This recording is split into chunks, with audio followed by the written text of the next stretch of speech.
criteria, but certainly the data that they have, there's a lot of the different communities have studies that they've done, telecommunication studies. And they go above and beyond the mapping. They've actually done surveys within the communities. Those are all going to be helpful to supplement the application when it actually goes through. And we've been joined by Assemblywoman Dee Dee Barrett and Steve McLaughlin. I want to acknowledge them. We're certainly glad they're here. Give them a chance to ask any questions. Thank you. I just want to follow up on the same line of questioning. Sure. What kinds of projects will you be looking for? Will it be coming from, I mean, because obviously this last mile stuff is a huge issue in this region, and you know, what we hear over and over again from people is that it is the provider who it's not economically viable for them to lay the fiber optics to get that last. So what kind of projects will really be eligible for this, this funding that makes sense to achieve these goals? Right. One of the big strengths for the applications that are coming forward for this round of funding is that they leverage existing networks, because a lot of times those or connection points, there already is a network, a middle mile network, and they call it in that area. It's those that extend that middle mile wide network to go to the last mile, problem that you mentioned too. Those that have funding available from USDA, for example, that leverage other programs that have a match from the providers, that's going to be a strength as well. Specific criteria, is going to be coming out, but those are some of the strengths of the applications that are really going to be. So will the traditional providers be eligible for this money if there are those kinds of things? Yes. Yeah, we're looking. It doesn't have to be a community group, or it doesn't. No, it can be provider based. It can be partnerships. We're encouraging public-private partnerships. Okay. Yeah. In one of your screens, a few screens ago, talked about universal access by, I think it was 2015, was kind of the end target. What's your estimation on how we're going to hit that target? Because it does seem like we have quite a ways to go. And time flies, as those of us that are running right now know how quickly 2 years goes by. Right, and how quickly 25 million goes too. Yeah, it's fast. And you think that's a reasonable target that will hit that 2015 goal? I'm sorry, is that statewide, that 2015, I assume is statewide? It is statewide, yes, and it's an aggressive target. I mean, it's less aggressive than the president's goal of 100 meg around, but it is attainable if we make sure that we keep the pace up. It's a sustainable funding model, so we don't just stop at the 25 million and we look at other revenue streams as well. There's USDA programs too, as the congressman knows very well, that we haven't really tapped into because of issues that we have on the policy side, PSC issues, for example. So it's not just the funding, it's opening up other revenue streams that we can on the policy side as well. The 6-in-1, is that going to be the standard for the 2015? Or is it going to be, you anticipate that being a different number? Or? We're using 6-in-1 even for the grant criteria currently. That isn't definite yet, but we think that we keep ahead of the curve on the FCC side and a little bit ahead of that we're going to be that far, that much more far ahead when we go forward. If we keep it at 4, it's very likely, as you know, the FCC probably will change that within even this year. So we want to make sure we keep up with these speed requirements too. In the city of Hudson, obviously, we're not lacking the connection, but as some of the rural areas in the county, what we are lacking though is capacity and speed. And we in Hudson have held some forums on our own about this specific topic because of business and education. I understand with the last mile, but are we going to do something within this to address, the capabilities and the speed of the broadband? You mean to if it already has access, whether we have funding available to actually increase the speed that we currently have? That is the priority will be that last mile, because those that don't have it has been the priority. But where we see the funding going is exactly that. And that's why I touched on the gigabyte community. It's not just access; it's also keeping up with those requirements, especially for the educational institutions and the medical community and all that. So I'm not sure. A lot of the money for this round will go toward that, particularly because we're looking at the priority areas being those that don't have it. But that is definitely part of the program and definitely a big piece of it when we look going forward as well.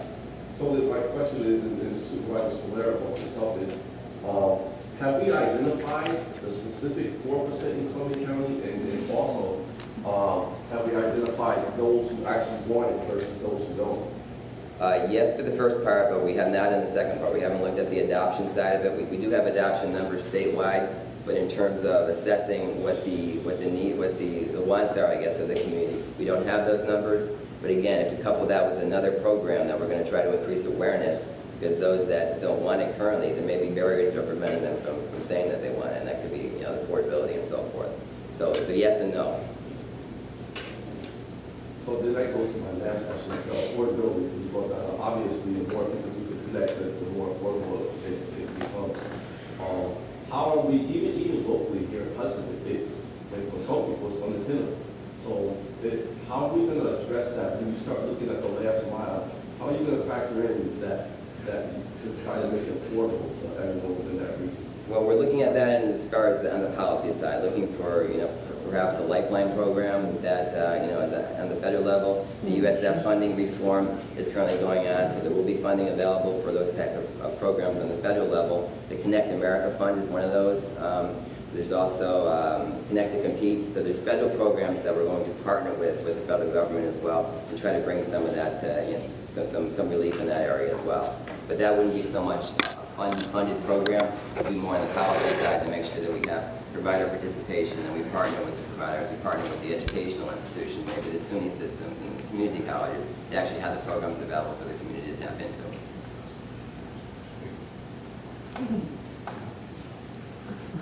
Go ahead. Supervisor Sterling from Hudson. I'm just wondering, as the changes come exponentially here in all of this, and you talk about this last mile, and then we talk about wireless all the time, I can see at some point where that's just, we're not going to need that fiber optic in the ground or something. What are they thinking about where we can just hop over that and not?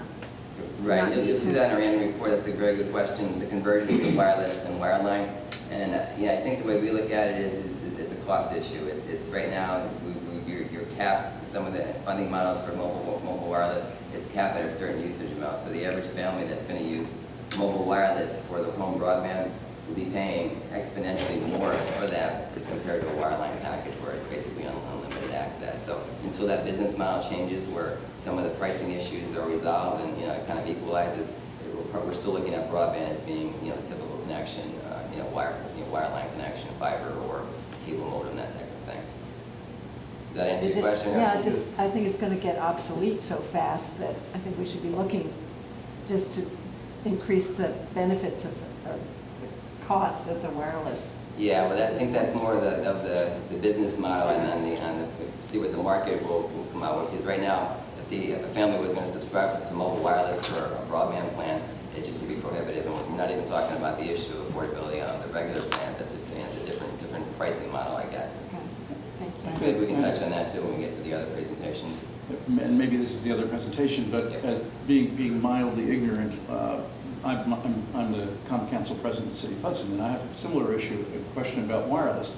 I'm wondering if you have some place where we can get information on simply what's going on the ground, because I've talked to a couple of small businessmen, and I think affordability as Supervisor Hughes has said is one issue, and I think also availability, higher speeds for small businesses, which is the engine of our economy in Hudson, is also a substantial issue. And I had a conversation a week or so ago.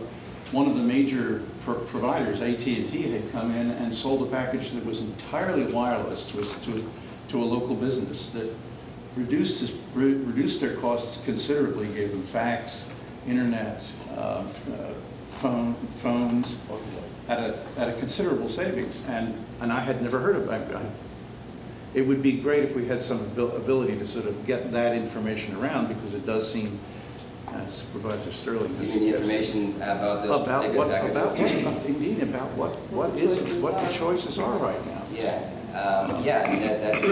I'll encourage you to take a look at the annual report and see if that answers some of those questions. But just to go back to even the funding, it's technologically neutral, really. We're just looking at those speeds, whether it's wireless or whether it's wireline. It's access that we're really looking at. At the same time, we're looking at affordability and the adoption barriers as well to make sure that if you have access, you can afford it as well. And the mobile wireless, while it's technologically, it has the speeds, it has the access issues solved. It's just not there for the average family for the cost right now. Especially when you have that, remember that slide that has everybody using everything in the family.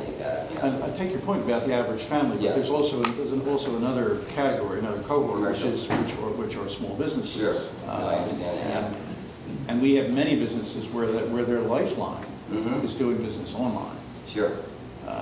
And the cheaper that can be, and the greater the speeds that are available, and reliability, the more likely it is that their businesses will prosper. To answer your question, I think is whether we have that data, and Bob can answer it in more detail, but we do have the data. We have both the mobile wireless availability, we have the, all the different technologies, so we can really slice and dice some of that data in there, so we can get you that. I don't know if that's particularly, I think it is actually available online, but I'll let Bob answer that question in terms of that. The wireless coverage, as we know, it is available on the website. Sure. So we have that, and the end report that I mentioned too will have some of those, some of that breakdown for the different technology and what's available too. Thank you. I had a question. A friend of mine lives on the mountaintop in Greene County, and for some time the main cable line was down on the main road, but wasn't up further, and so the cable company offered to run the line, but it was for $20,000. Now they've moved it. I guess they've extended the middle mile, is what you would say, and it's further up, but there still is a charge of $1,000 to connect to the house. So is your organization looking at, rather than sort of providing final mile to everybody, looking at just making the connection affordable for people? When you talk about last mile, that's exactly the model there. It's not because the provider does not want to provide that coverage, it's just that they're looking at a cost benefit in there if they provide the coverage. So that's what we have to step in with funding, wherever it comes from on the federal and the state level, to actually fill in some of those gaps. So my question is, could the funding be directed directly to the consumer rather than to the cable company? Oh, I see what you're saying. The current program is not going to be designed like that. It's going to be more on a regional, providing the solution for a particular area. Not that the provider couldn't apply for the funding or the community to actually cover those areas, but it won't be, I think you're asking for like a subsidy for that particular connection. And we're looking at Which, considering that some people will adopt and some won't, the subsidy kind of would make a lot of sense. Yeah, well, that's something we can, I won't be for this round of the funding, but it certainly is an idea we can look with for future rounds as well. Because that is, as you said, we're looking right now at just the priority areas currently. That could be something that could solve that problem as well, we could look at. Thanks. We're going to take one more question, Supervisor. Well, I think I was just to respond to Don's question. The purpose of this meeting, part of the purpose of this meeting that Gibson tried to organize for us on behalf of the supervisors was because we don't have a clear map of where we are serviced and where we don't. We don't have a clear list for the supervisors to say, these are the providers, these are your options, and that's what we're hoping to get out of today. And I was going to ask the question about where do we get the 4%, but I think that's the next person. So well, that's a perfect segue into the presentation. Thank you. So I'm a little skeptical on the 4% and also skeptical about how we would compete if there is perception that only 4% of our population does not have access. Well, and how do we compete strongly through the Capital Region Economic Development Council, through $25 million for statewide? Let me answer that before I step down. Sure. That is going to be something that we're going to be looking at the data, but there's also, and we heard that loud and clear at several of these events, particularly the Congressman's events, we're going to take the regional council validation as part of the data. If you certify it, and the regional council representative or whoever is the chair of that says, your map shows that this is not, it is covered, and the regional council said it's not, we're going to use that data to actually update the map and apply for it and be able to validate the funding and be able to apply for that funding. So that is part of the mechanism of funding as well. Thank you. Hey, will you be able to stick around throughout the rest Oh, of the certainly, day? sure. Great. And then before we move on, can we just give Assemblywoman Barrett and Assemblyman McLaughlin just a second if they want to make a little more? Oh, absolutely. Thank you very much.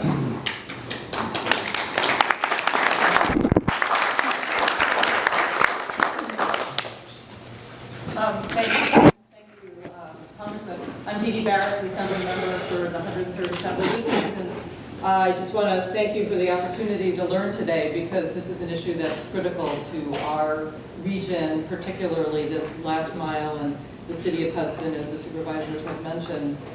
Nobody can function in this day and age successfully without sufficient access to technology, and it's critical. Here we are in beautiful Columbia County with the Albany nanotech right there above where everything's happening, and here people can't get cell service on the on the Taconic or in their homes, or have to go down the mountain. So this is essential. I'm here to listen and learn and hopefully be able to bring something back, because clearly this is something where it's a local issue where the state's involved in the federal government, and we all need to work together to achieve it. So thank you. Well, good morning, everyone. I'm Steve McLaughlin, the 108th district, which as we reshuffle will become the 107th district. I experienced, Chris talks a lot about infrastructure and how broadband and the internet is a solid part of our infrastructure now, and I experienced a little bit of infrastructure delay on I-90. Working on the bridges, but I love that because we do have to rebuild our infrastructure nationwide. And also, as Dee Dee was saying, I couldn't get cell service on the way down here. I usually use my navigation, even though I know how to get down here. Jim, I've been here enough that I know how to get down here, but I still use it to kind of just judge my time. So I couldn't get it for a good bit coming down 9H today. So it's a vital part of who we are today. It really does connect communities to the world, and the world is becoming flatter, I think, day by day as we reach out across the globe. And you could have a little business in Kinderhook or Stuyvesant or Hudson doing business with a company in India, but without broadband, without the ability to reach out, they're just not going to be able to connect. So I'm pleased to be here, and thank you, Congressman, for putting this together. And I'm anxious to learn, as Dee Dee said. Thank you.